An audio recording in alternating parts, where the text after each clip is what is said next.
Hi guys, Anurag this side. क्या हाल है? आज मैं पूरा डिटेल डिस्क्रिप्शन के साथ तुम्हें केजे सोमैया के बारे में बताऊंगा। ठीक है।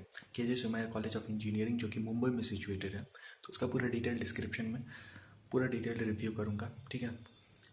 एक एक चीज़ बताऊंगा। ठीक है, तो चलो स्टार्ट करते हैं। देखो, ये इस्टेब्लिश हुआ था 1983 में, 1983 में इस्टेब्लिश हुआ था। और इसका जो ये कॉलेज जो है ये ऑटोनॉमस है। देखो, मैं पहले भी बहुत बार तुम लोगों को बता चुका हूँ जो ऑटोनॉमस का मतलब क्या होता है। एक बार फिर मैं रिपीट कर रहा हूँ। देखो, ऑटोनॉमस उन कॉलेजेस को बोलते हैं जो कॉलेज जो देखो, ऑटोनॉमस मतलब क्या होता है, जो वो डिपेंड नहीं है अब सिर्फ और सिर्फ डिग्री के लिए डिपेंडेंट है। मतलब डिग्री जो होगा वो यूनिवर्सिटी का होगा, लेकिन एकेडमिक ऑटोनॉमी, जो क्वेश्चन पेपर सेटिंग होगा, चेकिंग जो होगा, ये सारा कुछ, curriculum design, syllabus design, course structure design, ये सब कुछ होगा कॉलेज के अंडर में। ये कॉलेज के अंडर कंट्रोल में है, तो ये यूजीसी कन्फर करता है ये ऑटोनॉमस का स्टेटस। तो केजी सोमैया को ये ऑटोनॉमस का स्टेटस मिला हुआ है, रिसीव है। ठीक है। तो ये केजे सोमैया का बहुत बड़ा प्लस पॉइंट है जो ऑटोनॉमस कॉलेज है। ठीक है। यूनिवर्सिटी ये एफिलिएटेड है, वो सोमैया विद्या विहार यूनिवर्सिटी है। ठीक है, उसी से एफिलिएटेड है ये सोमैया विद्या विहार यूनिवर्सिटी, ये सोमैया का ही है। ठीक है। तो K J Somaiya college of engineering top notch premier private engineering college है। ठीक है। पूरे महाराष्ट्र का ही बात करें तो ये top notch premier private engineering college में नाम आता है इसका। तो ये एक अच्छा ऑप्शन है तुम लोगों के लिए। तो इसका पूरा इसका देखो, इसका 1983 में स्टैब्लिश हुआ था, नैक एक्रेडिटेड है, एनपी एक्रेडिटेड है, एआईसीटी एफिलिएटेड है। ठीक है। सोमैया विद्या विहार यूनिवर्सिटी से इसका डिग्री प्रोवाइड होता है। ठीक है। ऑटोनॉमस है, फुल्ली ऑटोनॉमस है। ठीक है। देखो, इसका कैंपस साइज जो है, ये कैंपस साइज तुमको 60 एकर्स के अप्रॉक्स में इसका कैंपस साइज है। लश ग्रीन इस स्प्रॉलिंग कैंपस साइज है, हसल एंड बसल से दूर है। ठीक है। तो ये एक अच्छा प्लस पॉइंट तुम्हें मिलेगा यहाँ पे। अच्छा बड़ा कैंपस साइज है। अब देखो, जो इंजीनियरिंग के ब्रांचेज हैं वो कौन कौन से हैं। कंप्यूटर इंजीनियरिंग है, आईटी है, ईसीई है, इलेक्ट्रॉनिक्स इंजीनियरिंग है यहाँ पे। ठीक है। और इलेक्ट्रॉनिक्स एंड टेली कम्युनिकेशन भी है। ठीक है। और मैकेनिकल है। तो ये सिर्फ लिमिटेड है, बहुत सारे ब्रांचेज नहीं हैं। एक लिमिटेड सेट ऑफ ब्रांचेस यहाँ पे अवेलेबल हैं तुमको। कंप्यूटर हो गया, आईटी हो गया, इलेक्ट्रॉनिक्स हो गया, इलेक्ट्रॉनिक्स एंड टेलीकम्युनिकेशन हो गया, और मैकेनिकल हो गया। मतलब limited set of branches he available है। ऐसा नहीं जो प्लेथोरा ऑफ ब्रांचेस अवेलेबल है, लेकिन क्वालिटी ब्रांचेस अवेलेबल है और software engineering related branches available हैं, जो कि कंप्यूटर हो गया और आईटी ब्रांच हो गया। कंप्यूटर साइंस, सीएस और आईटी ब्रांच यहाँ पे अवेलेबल है। तो ये तुम्हें यहाँ पे बहुत बड़ा प्लस पॉइंट मिलेगा। ठीक है। अब देखो, मूविंग फॉरवर्ड, अब इसका जो मोड ऑफ एडमिशन है, बहुत सारे मोड ऑफ एडमिशन है यहाँ पे। बहुत सारे मोड ऑफ एडमिशन क्या है, देखो, एक सेट है scholastic aptitude test. Scholastic aptitude test के बारे में तुम लोग जानते होगे। एक तुमको जेडबल मेन के थ्रू है, एक मोड ऑफ एडमिशन। बहुत सारे मोड ऑफ एक मोड ऑफ एडमिशन तुमको पेरा सीटी है। पेरा सीटी के बारे में मैंने पहले भी बता चुका हूँ। मैं पेरा सीटी के बारे में मैं उसका डिटेल डिस्क्रिप्शन के साथ तुम्हें बता रहा हूँ। जो मैंने एक डिटेल डिस्क्रिप्शन के साथ वहाँ पे एक बना चुका हूँ मैं वीडियो उसके बारे में, जो कैसा है वो। तो ठीक है, तुम पेरा सीटी का पूरा फुल डिटेल्स वहाँ पे जाके देख सकते हो। ठीक है। पेरा सीटी के बाद से भी इसका मोड ऑफ एडमिशन है। और एक मोड ऑफ एडमिशन इसका कौन सा है, एमएचसीईटी, महाराष्ट्र का जो कॉमन एंट्रेंस टेस्ट होता है, वो भी इसका मोड ऑफ एडमिशन है। मतलब तुमको बहुत सारे ऑप्शंस हैं, एंट्री मोड बहुत सारे हैं। एक सेट है, स्कॉलिस्टिक एप्टीट्यूड टेस्ट, एक जेडबल मेन है। जेडबल मेन का कोई भी सेशन तुम उठा लो, सेशन 1 2 3 4 कोई भी सेशन तुम कर सकते हो अटेम्प्ट, उसके थ्रू तुम यहाँ पे एडमिशन ले सकते हो। थर्ड क्या है, पेरा सीटी। फोर्थ क्या है, एमएचसीईटी, महाराष्ट्र सीईटी। तो यहाँ पे बहुत सारे मोड ऑफ एडमिशन है, बहुत सारा ऑप्शन अवेलेबल है। तो तुम किसी भी मोड ऑफ एडमिशन से यहाँ पे एडमिट हो सकते हो। ठीक है। तो ये तुमको अच्छा ऑप्शन यहाँ पे अवेलेबिलिटी है, ये एक बहुत बड़ा प्लस पॉइंट है। ठीक है।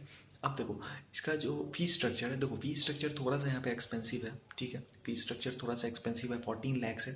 14 लैक्स पूरे 4 साल का मैं बता रहा हूँ, प्लस हॉस्टल एंड मेस फिर एक्स्ट्रा लगेगा। ठीक है। तो थोड़ा सा एक्सपेंसिव साइड पे है फीस स्ट्रक्चर। 14 लैक्स है, तो ये थोड़ा सा एक्सपेंसिव है, एक्सपेंसिव साइड पे है। लेकिन तुमको केजे सोमा एक टॉप नॉच प्रीमियर में है, तो तुमको एक यहाँ पे एक एक्सपोजर अच्छा मिलेगा, इन्वायरमेंट अच्छा मिलेगा। और प्लस पॉइंट मैं फिर से एक बार बता रहा हूँ। देखो, मुंबई जो है वो टायर 1 अर्बन सिटीज़ में आता है, कॉस्मोपॉलिटन मेट्रोपॉलिटन सिटी में। तो तुमको एक बहुत बड़ा प्लस पॉइंट मिलेगा, जो कंपनीज जो है, कंपनीज का इंटर्न या प्लेसमेंट या ट्रेनिंग का जो अपॉर्चुनिटीज़ होगा, वो तुम्हारे लिए वास्ट हो जाएगा। बहुत सारे तुम्हें ऑप्शंस मिलेंगे वहाँ पे। ये एक बहुत बड़ा प्लस पॉइंट है कॉस्मोपॉलिटन। देखो, तुमको भी पता है जो हाँ, मुंबई को मतलब ए सिटी विच नेवर स्लीप्स ऐसा भी बोला जाता है, जो कभी सोता नहीं है सिटी, ऐसा सिटी है। तो तुमको एक कॉस्मोपॉलिटन मेट्रोपॉलिटन एक्सपोजर मिलेगा, एटमॉस्फेयर मिलेगा, इन्वायरमेंट मिलेगा। सबसे पहली बात ये तुम्हें याद रखना है, जो यहाँ पे एक्सपोजर, इन्वायरमेंट और जो एटमॉस्फेयर है वो बहुत ही हाई क्लास है। ठीक है। तो ये एक हाईटेक, तुमको पता ही है, जो मतलब मुझे बोलने का जरूरत ही नहीं, टायर 1 क्लास 1 सिटी में आता है। और तुम्हें प्लेसमेंट के जो अपॉर्चुनिटीज़ हैं वो काफ़ी सारे यहाँ पे अवेलेबल होंगे, और इंटर्न का भी अपॉर्चुनिटी बहुत सारे अवेलेबल होंगे। क्योंकि देखो क्या होता है, कॉरपोरेट, बहुत सारे जो मल्टीनेशनल कॉरपोरेशन है उनका हेडक्वार्टर जो है वो वहाँ पे सिचुएटेड है, या अगर हेडक्वार्टर नहीं है तो वहाँ पे एक लोकेशन है वेस्टर्न इंडिया में, एक बहुत बड़ा हब है, फाइनेंशियल कैपिटल है इंडिया का। तुमको पता ही है ये सब चीज़, जो फाइनेंशियल कैपिटल है इंडिया का, तो वो सिटी लोकेशन जो है ना वो भी बहुत मैटर करता है। तुमको एक चीज़ याद रखना होगा, जो सिटी लोकेशन जो है वो भी एक बहुत मैटर करता है। तुमको एक्सपोजर चाहिए, देखो एक्सपोजर थोड़ा सा चाहिए, एक्सपोजर का बहुत ज़्यादा। देखो अगर तुम रिमोट एरिया में रह के सोचोगे जो ऐसे कर लें, तो वो थोड़ा बहुत डिफिकल्टी फेस होगा। तुम अगर सोच रहे हो जो रिमोट एरिया में जाके फाड़ प्लंग एरियाज में रहेंगे और वहाँ से कुछ होगा, तो ये एक थोड़ा डिफिकल्टी होगा। तुमको थोड़ा सा यहाँ पे खुलना होगा, एक एक्सपोजर लेना होगा, एक एटमॉस्फेयर यहाँ पे है। ठीक है, तुम देखोगे जो कैसे क्या इन लोगों का, मतलब एक कॉस्मोपॉलिटन मेट्रोपॉलिटन, अगर सपोज करो तुम नहीं हो वहाँ से, बिलोंग नहीं करते हो कॉस्मोपॉलिटन टायर 1 क्लास 1 सिटीज से, तो तुम्हें वहाँ पता चलेगा। और एक चीज़ और है, मुंबई थोड़ा महंगा भी है, तुम्हें ये चीज़ भी याद रखना होगा। जो कॉस्मोपॉलिटन है और मेट्रोपॉलिटन है तो वो एक्सपेंसिव साइड पे भी है। तो ये भी तुमको अपना एक माइंड में रखना होगा, जो यहाँ पे कॉस्ट ऑफ एक्सपेंडिचर भी काफ़ी हाई होने वाला है। तुमको एक चीज़ माइंड में रखना होगा, जो यहाँ पे एक्सपेंस मेरा ज़्यादा होना है, हाँ इसके कॉस्ट पे तुम्हें एक्सपोजर मिलेगा, एटमॉस्फेयर मिलेगा, एनवायरनमेंट मिलेगा, ये सब चीज़ तुम्हें यहाँ पे मिलेगा। ठीक है, अब देखो मैं प्लेसमेंट स्टैटिस्टिक्स के बारे में पूरा डिटेल्ड बता देता हूँ। जैसे टॉप नॉच मल्टीनेशनल कंपनीज जो हैं, कॉर्पोरेशन है, उनके बारे में मैं बताता हूँ कौन कौन सी है।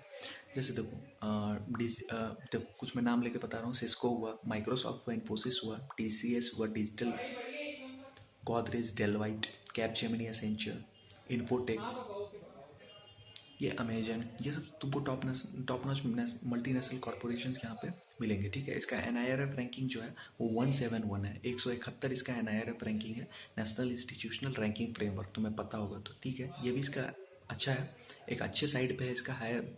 तो ठीक है, ये ओवरऑल मैं इसको एक बार समअप करता हूँ। ये देखो 1983 में स्टैब्लिश हुआ था, 1983 में स्टैब्लिश हुआ था, 60 एकर्स का लस ग्रीन कैंपस साइज है, फुल्ली ऑटोनॉमस कॉलेज है, no interference from the university, बहुत बड़ा प्लस पॉइंट है।